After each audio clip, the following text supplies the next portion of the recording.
Thank you very, very much, Paula and Khalil. I would like Steve Forrest to come in the room right now because I don't recognize him. Also, this thing about not mentioning age, there's really 3 stages in life, right? When you're young and you're in school, oh, you're doing great in school. What's your subject? The second stage is you're doing great in your career.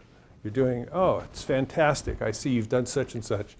And the third stage is you're looking good.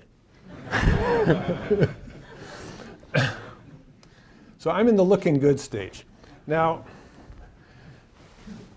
this is an unusual talk for me, but it's my party, so I get to talk about what I want, even if I don't know anything about it. I actually do know a few things about this, but this is something that has really been sort of crowding my mind lately. So I'd like to give you a talk, and I wanted it to make it fairly accessible to everybody in the room, no matter what your background is.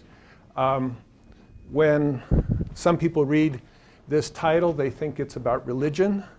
It isn't. It's about something called Moore's Law, which everybody who's in electronics and a lot of technological field knows about.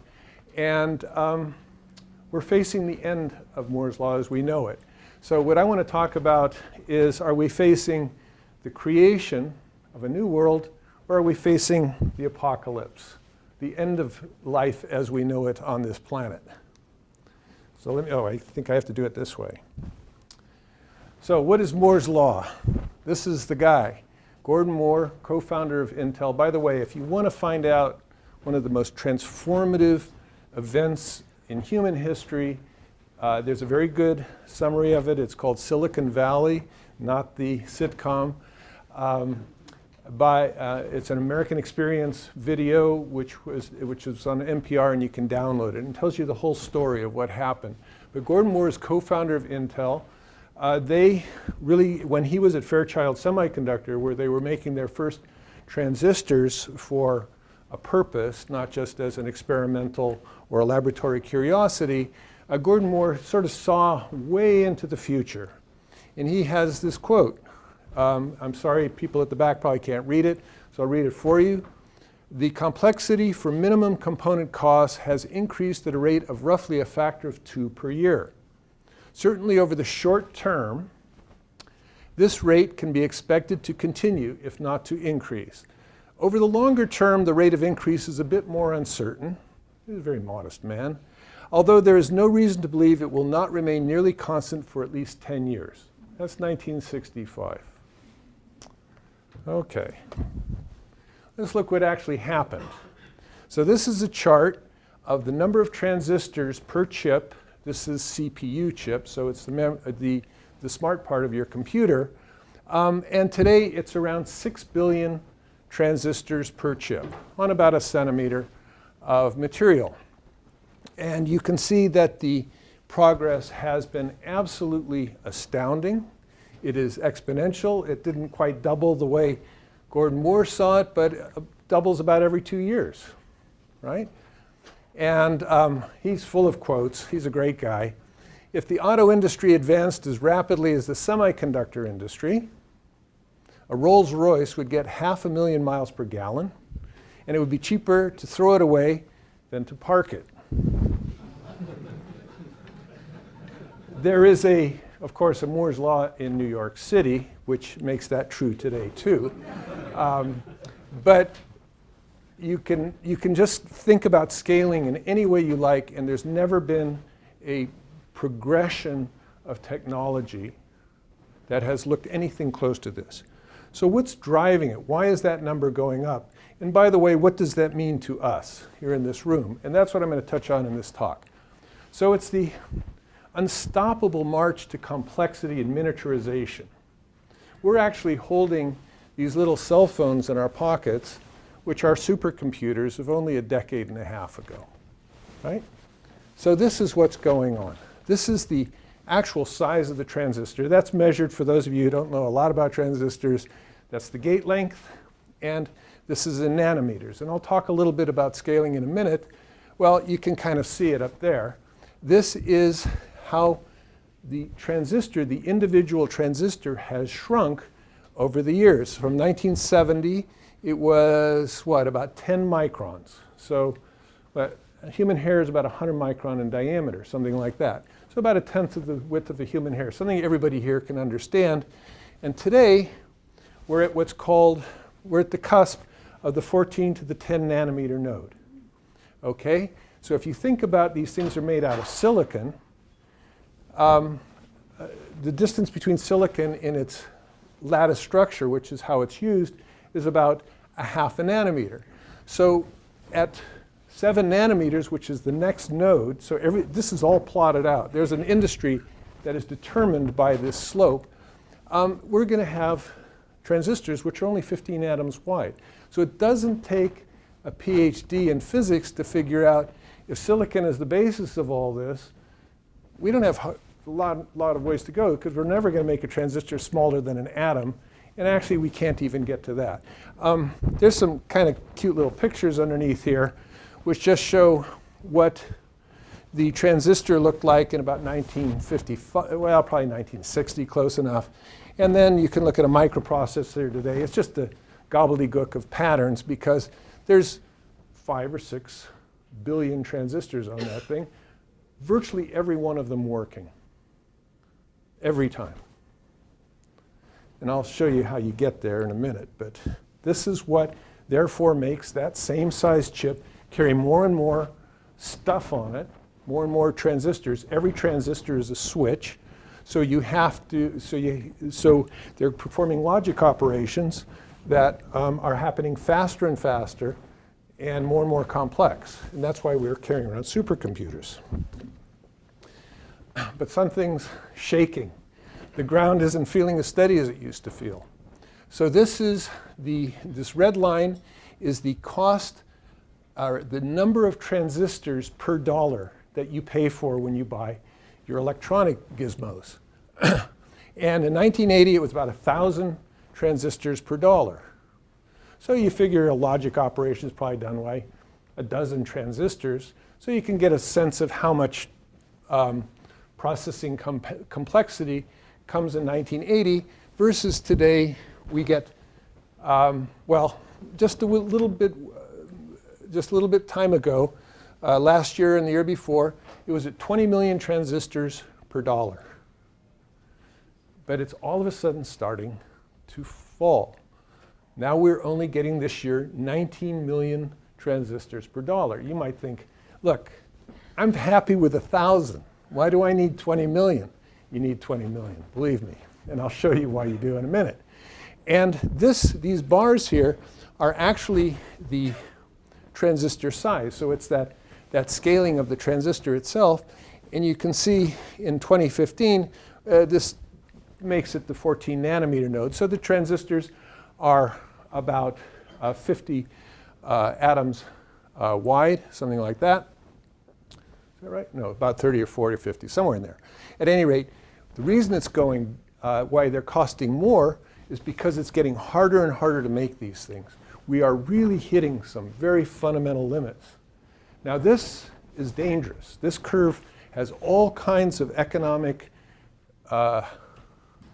repercussions. And I'll talk about that in a minute. And by the way, next year it's going to be more expensive. When they go to the 10 nanometer node, the 7 and the 3, by the way, I know I'm talking to a lot of experts in this room, so please, I hope you left your cabbages and tomatoes at home. But as we get down to the sort of the expected end of Moore's law at 7 or 3 nanometers, this thing's going to be coming way down. But I was told I like football, so I thought, well, Moore's law is part of all parts of our culture. And I picked this up, by the way, the web, completely based on Moore's law, is a fascinating place to get information. This entire talk was lifted from the web. You have to know what questions to ask, of course. This is the distance or the percent of success that field goal kickers in the NFL have as a function of time versus the distance from the goalpost. And you can see at 20 yards, you know, your 7-year-old son probably could have made it over the goalposts because it's flat. There's no Moore's law. But at 50 yards, which is quite spectacular, there's this incredible increase. So Moore's law is everywhere. It just infiltrates our culture in every possible way. The cost of solar cells, a field that I'm in, is hooked in a Moore's law-ish way to the amount of energy generated so far, software to test scores, you name it, it's all there. I just thought I'd throw that in. Okay, so I've told you the problem. So what's next on the roadmap? So all you have to do is go to Intel or whoever and find out what their roadmap is. And here they are marching wonderfully along. 14 nanometers actually is in the marketplace. But 10 nanometers, it's tough, but we're getting there. And there are products out there. But that's 20 silicon atoms. Their next stop on the roadmap. And these things are planned by the industry, exactly where they're going to be when, because they're sitting there thinking that Moore's law is forever true. So now they go to 7 nanometers and 5 nanometers. 10 atoms. That's it. And for those people who work in transistors know that there's more problems than just making things smaller that accumulate as you make them smaller, such as gate leakage and so on, and actually sort of non-classical effects. So simple scaling cannot continue for much longer. That seems obvious. And that's why you read articles on the end of Moore's law as the size of the transistor approaches the atomic spacing in silicon. And silicon is, after all, our only platform. But man, there are clever people out there. And I'm really lucky. I have been on the board of Applied Materials, which is the largest semiconductor manufacturing equipment maker on the planet. And so every 4 times a year, I get a crash course on what's going on in the world of semiconductors. Just to let you know, this is how everything starts with a silicon wafer, absolutely perfect material. That's a 300 millimeter wafer, which is what's that, 12 inches in diameter. And out of that come all these little chips that we love and enjoy so much. So how do you make things really small? Well, in the past, to make a transistor, you had an input pad, an output pad, and in the center, so those are contacts, and in the center, you put another electrode that controls the electron flow from the source to the drain, or the input to the output. Like I said, that induces a lot of leakage when you get really small. So Intel came up with something called the FinFET. Now this is really tiny stuff, okay? So you got to keep that in mind. This is a 22 nanometer or a 14 nanometer gate. They actually put the silicon up on its side, and then they put the metal control pad, the gate, around it. And that's where we are now. So that's called node 14. Now you can get to node 7, which means 7 nanometers. And now you have to do something really difficult, and that's put the gate all around the material. And these are really on the atomic scale. And you have to do this 5 billion times, and I'll show you actually have to do it 500 billion times per chip. So you have to get it absolutely perfect. You're putting materials in places they just don't want to go. So that'll take us to maybe node 5, the 5 nanometer gate. I'm a little skeptical on 3 nanometers, but what do I know? I work on big devices and organics and so on, and nothing there has to really work right. But you can put in compound semiconductors in there. They're much better than silicon. And just put little compound semiconductors as the fins. They're working on that. That might get us a little further down the road. Or you can do this gate all around thing. You use silicon, germanium. You play all of these materials tricks. And I will show you one view graph, which is just stunning. That will show you how deeply technical, but also sophisticated humanity has become to create these things. So these things will all help us extend beyond the 3 nanometer node, or probably the 5 nanometer node, in, let's say, 10 years. They'll give new life to this thing. But I'll talk more about that in a minute. So, riffing on Mark Twain, reports of Moore's Law's demise have been greatly exaggerated. These are predictions about when it would end. So here I am standing in front of you saying the end of Moore's Law. And these are the end dates. This is from The Economist. And most interesting for you guys at the back is most of the predictions of when Moore's Law will end have come from Gordon Moore. Here he is, 2015, still saying it ain't going to last. But actually, there's sort of a consensus arising that it has to end in about 10 years, because we just know where the roadmap takes us. We know the size of silicon. This is physics, guys, except for these guys. I don't know where they are. Lawrence Krauss, he's a professor. Case Western and Glenn Starkman at CERN said approximately 2600. Where will you be in the year 2600? But at any rate, there's an obvious consensus coming up now. And Gordon Moore has been really lively in this field forever. He's really a giant in any way possible. So now let me flip the page just slightly and talk about what's the impact. So Moore's Law to me is not about scaling of transistors. It's a statement of productivity, of economic productivity. And I'll talk about that in a little bit of detail. But this just shows the chip, sort of the electronic equipment market globally. It's $1.6 trillion.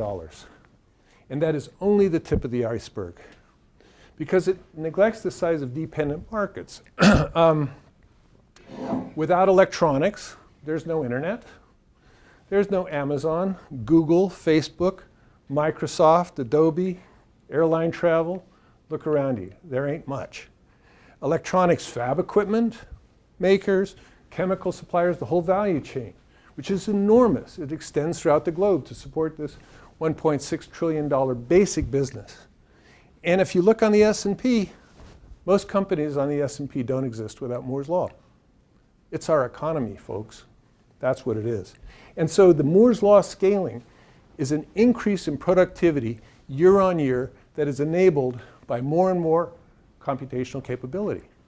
So it's the driver of the economy. So if that stops, head for the hills. So here's some Electron Economics. I just compiled this, also off the web. This is my chart. Company, its market cap in billions.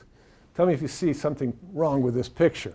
The chip markets, their SAM, or sector available market, $250 billion. It's $350 billion. These are the market caps of the three market leaders in chip manufacturing around the world. Samsung, Intel, which is the biggest, and TSMC in Taiwan. $150 billion. Then, of course, my beloved group, which is chip manufacturing. Not all of them are my beloved because, you know, I'm true blue loyal to Applied Materials. $35 billion. It's a tenth. So just making the stuff that makes chips is a tenth the size of the chip makers. But then you get to the chip users, and there's no limit. $660 billion for Apple. Google. What's Google without a chip? It doesn't exist. 520. If we stop, what happens to Google? That's the point, right? If the people who are engineering the devices and inventing the materials stop in their progress, this whole thing starts to collapse. Not that it's self-centered. Moore's Law is therefore equal to economic productivity. Just to give you some sense of how big a share of our economy is, in just the semiconductor equipment, or I got to be careful when I say semiconductor equipment because that applies, people like Applied Materials, but I'm talking about all the semiconductor widgets we have. The share of electronics manufacturing as a fraction of GDP. For Taiwan, it's 15% of their economy. For the US, which is not a big, proportionally manufacturing economy, it's 5.5%. And you can see that Korea and Taiwan and China are really huge in semiconductor manufacturing. But when you look at global market share of who owns this field, it's us. At 44% of global market share is in the US, comes from the US. So as the transistor shrinks and their density increases, so does computational capability. As this capability increases, so do customers and markets. This has been a true, proven trend for 50 years and more. And that's why Moore's law equals economic productivity. But there's that problem of going from 20 million transistors to 19 million transistors per dollar. It's hard. Making large circuits with nanoscale precision is expensive. So I've just pulled this again off the web. It's kind of the cost of doing business. If you want to start a wafer fab, the next generation for wafers is 300 millimeters. People are pretty skeptical whether we'll go to 450, but 450 nanometers is the next step. A fab is where we make these circuits, $10 billion plus. Okay, that is, you can collect probably 90% of the companies in the country, and you won't get to $90 billion of usable income that year. But if you want to do a 10 nanometer fab, in addition to that, it's $10 billion. If you want to do so that's the next node, 20 nanometer fab is $4 to $7 billion. That's what these companies are outlaying. So you can see this is only for the companies with a strong stomach and a big billfold. So this is kind of what my brain has done for me. From the year 1970 to 2000, Moore's law was a liberation. It was like this new world that we all entered into of ideas and businesses. And out of this came thousands of businesses and millions of ideas. After 2000, Moore's law became an unrelenting slave driver, focusing the last standing companies, the largest ones, on maintaining or eking out small bits of market share. You go up a point of market share, you sell little chips that maybe Intel sells, now Samsung does it, you can win, and that may be the end of Samsung. To launch a chip today costs a new chip with a new design, costs over $100 million. 6 or 7 years ago, it was, 20 to 30 million. Okay, so that's led to industry consolidation. That's the natural order of things. The big fish eat the little fish, grab up whatever they have for pieces, and continue on the track because they must stay on that roadmap. They fall off the roadmap, they're gone forever. So this is just a list of players at the 130 nanometer transistor size. This is the list of players at the 22 nanometer size. This is where we are today. Well, actually, we're even beyond that. But these are still TSMC, Samsung, and Intel are really the predominant players. And, of course, this came out of the Wall Street Journal. It's called chip compression from 2005 to 2015. This is the investment in acquisitions. This year is just blowing the top off it. My own company, Applied Materials, tried to famously combine with Tokyo Electron, so it's the first largest equipment manufacturer with the third largest. The Department of Justice did not like that. American, Japanese, becoming a Dutch company. It exploded. But those things are happening out there. And that's a natural outcome. So you've seen the economics, you've seen the technical challenge. I'll go through a few more steps to tell you where I think we are. So Moore's law, I'm just going to summarize here for a moment, has been the engine of prosperity and economic productivity for all advanced countries for nearly 50 years. Moore's law, as we know it, will come to an end in 10 years. The active word is as we know it. Moore's law has led to unprecedented consolidation in the electronics industry. It's been absolutely gigantic what has happened to that industry. Those thousands of companies are winnowed down to just a handful. But economics is more powerful than physics.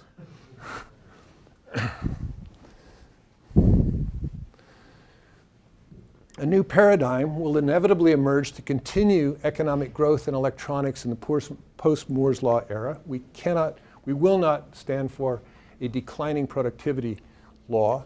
From imminent change will emerge a newly diversified, fragmented industry. So I see this as sort of like the second universe of condensation, and now it's going to explode, led by entrepreneurs.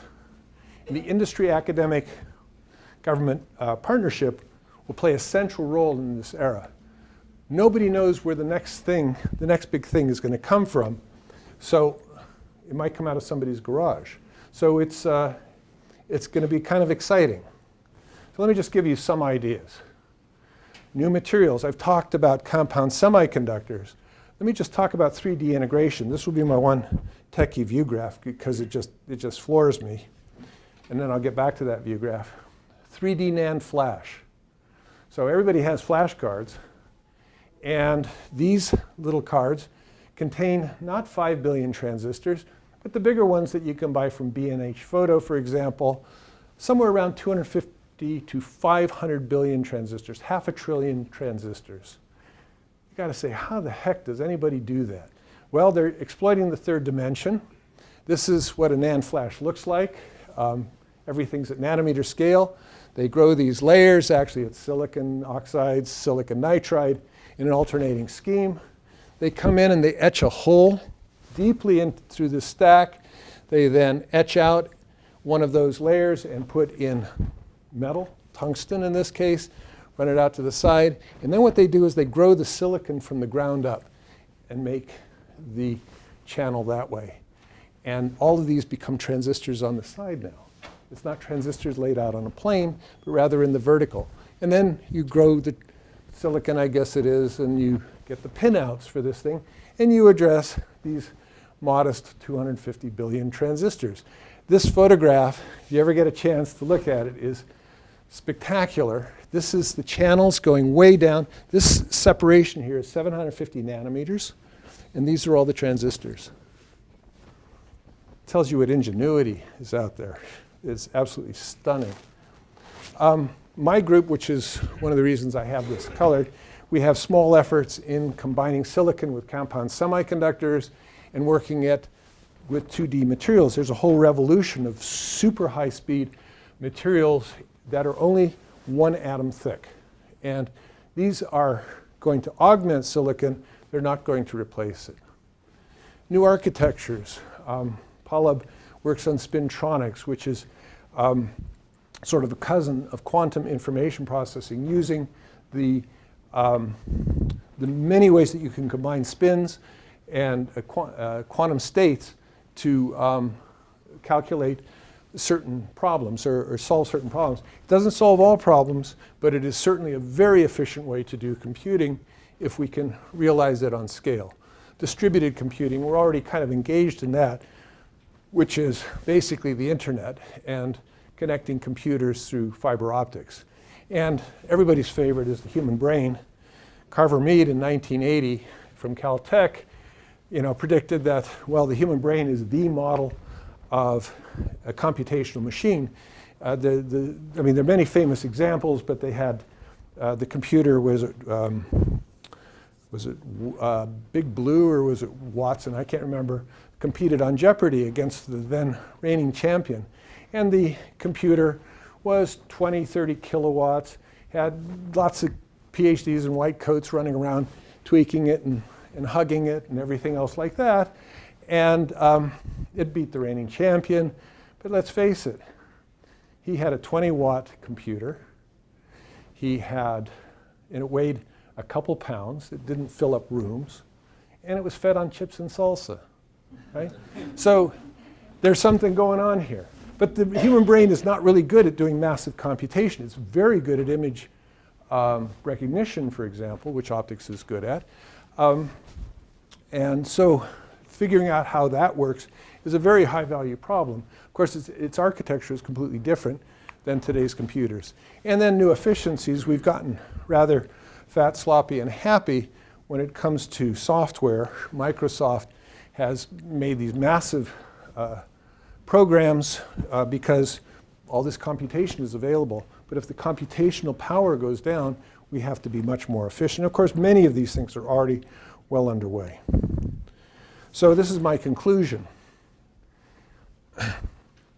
Entire economies and social institutions, right, the internet is the best example, Facebook, have been built on trends created by the unprecedented achievements of electronics technology.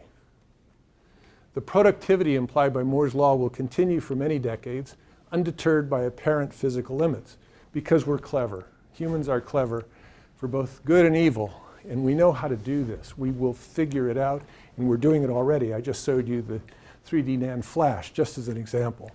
I believe that silicon will remain the primary platform for electronics to the year 2600. I don't make any predictions after that. We work in non-silicon in my group almost entirely, and my main saying is if you're competing against silicon, quit today, you've already lost. You got to figure out what you're doing different than what silicon does. And this, I think, is really important for my students and for people who are in hardware, that materials and device innovations will continue to be the driving force of electronics innovation and economic growth.